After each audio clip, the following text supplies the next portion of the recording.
Gente, Fabrício Naintes que está de volta aqui junto comigo para me trazer uma informação sobre a Argentina. Vamos voltar a falar um pouquinho de Milei, porque está tendo treta lá, né?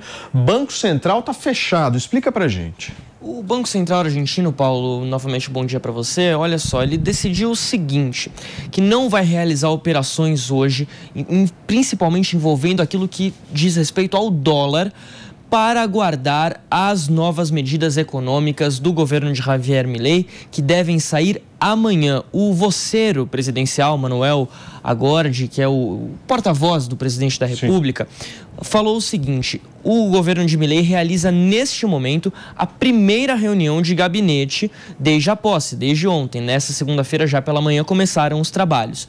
E os primeiros anúncios, principalmente no que diz respeito à economia, do ministro Luiz Caputo, devem sair então amanhã. Então, já a partir de terça-feira, a gente começa a ver quais serão, de fato, as primeiras medidas econômicas de Javier Milei. Enquanto isso, o Banco Central decidiu decretar esse feriado, digamos assim... para esperar o presidente. Exatamente. O dólar hoje está cotado a 350 pesos e a expectativa do mercado é que nesses primeiros meses da eleição, após a eleição de Milei, após a Milei assumir o mandato, ele pule para até 600 pesos para cada $1. A inflação que a gente estava falando aqui mais cedo, que está fechando numa média de 10% ao mês, pode passar a fechar de 15% a 20% ao mês. É o que dizem os analistas do mercado, também o próprio governo do Milei. O discurso do Milei ontem na posse falou disso, que há até mesmo a possibilidade de uma hiperinflação de 3.000%. É algo gritante que enfrenta a Argentina. Como é que ele vai segurar essa história, né? Pois é.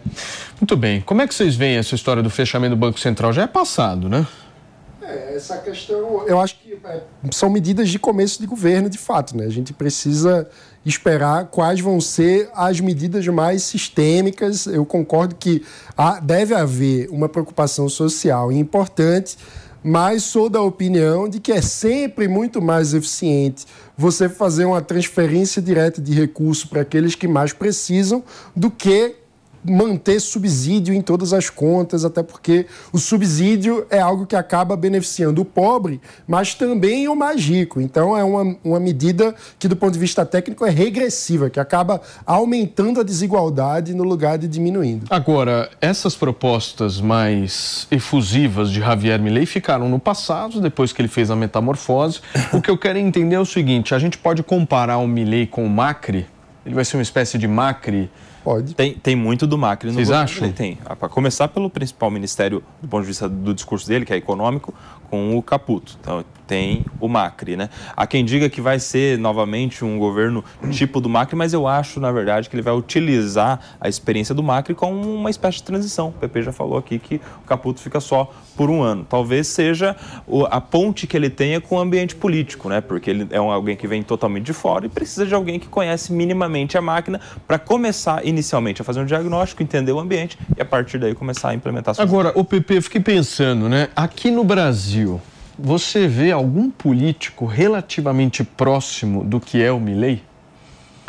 A gente pode dizer que o Zema talvez esteja mais próximo, assim, tirando a costeleta, é claro. Não analisa pela costeleta. Não, eu não vejo ninguém como libertário na política nacional. Ninguém? Eu não vejo ninguém com essa postura libertária, que é liberal tanto na economia quanto nos costumes. Você tem o deputado federal Gilson Marques, do Novo, talvez seja o nome mais próximo. Ele se diz um anarcocapitalista, já disse no Congresso que imposto é roubo, mas é uma andorinha só, né? Mas esse discurso de imposto é roubo é um discurso que várias pessoas da direita reproduzem, né? É impressionante. As pessoas acham que o Estado, mesmo discurso liberal, que diz que o Estado tem que se dedicar à saúde, à segurança e à educação, o Estado precisa de dinheiro para implementar política nessas áreas. Ou seja, um imposto, do ponto de vista liberal, também tem um aspecto importante. Mas vocês não acham que tem espaço no Brasil para o surgimento de algum libertário? Eu acho que o Milei... eu acho que o Milei, por exemplo, com esse discurso que ele fez aí na campanha dele, pode influenciar e contagiar uma parte da população do Brasil. Pode, mas eu não acredito nisso. O Milei é um showman, né? Além dessa questão toda de libertário e tal, quando eu vi aquele vídeo dele num estádio de, sei lá, era uma arena, aquilo, sei lá quantas mil pessoas. Aquilo ali não era um comício, né, Fabrício? Aquilo ali era um show de rock, meu. O cara é um showman, ele ganhou muito também pela habilidade de comunicação que ele tem, isso é inegável. Agora, antes dele ser um showman, ele veio com essas ideias que chamaram a atenção. Paulinho, mas no Brasil eu acho muito difícil de pegar. Você o brasileiro é conservador. Se ele vier Você o pacote completo... Tarcísio, parece? Não, o pacote completo é muito difícil de alguém comprar aqui no Brasil. Tá, você vai ser totalmente liberal na economia, mas você vai ser liberal nos costumes, a ponto de ser contra a monogamia, por exemplo. Só fazer um break, Pepe, só fazer um break para você que está no rádio, a gente já volta, são 11h34. Só para concluir, você acha que aqui alguém vai ser liberal na economia vai ser a favor de poligamia, por exemplo? Vai ser a favor de venda de órgãos? Eu acho o seguinte... Olha, nunca diga nunca, hein? Eu concordo com você que o Brasil é conservador. Mas é bom lembrar que o conservadorismo no Brasil é um pouco diferente. O conservador do Brasil, por exemplo, em 4 paredes é contra o aborto, mas se precisar fazer aborto, faz. Não fala assim, o conservador no Brasil é contra... O conservador no Brasil é contra a liberalização das drogas, mas se precisar puxar um beckzinho e fumar, eles vão lá e puxam um beckzinho e fumam. Imagina, Pepe. Não existe isso, Pepe. Ou seja, o conservadorismo do Brasil... Todos os conservadores do Brasil é um aparente conservadorismo. Nossa, que absurdo. Então os patriotas são maconheiros também. Mas, ó, falando sério... Não existe hipocrisia no conservadorismo. Não existe. Esse ponto aí, existe um movimento libertário brasileiro. Ele é crescente, ele vem de algumas décadas. A principal organização expoente desse movimento é o Instituto Mises Brasil. E há, inclusive...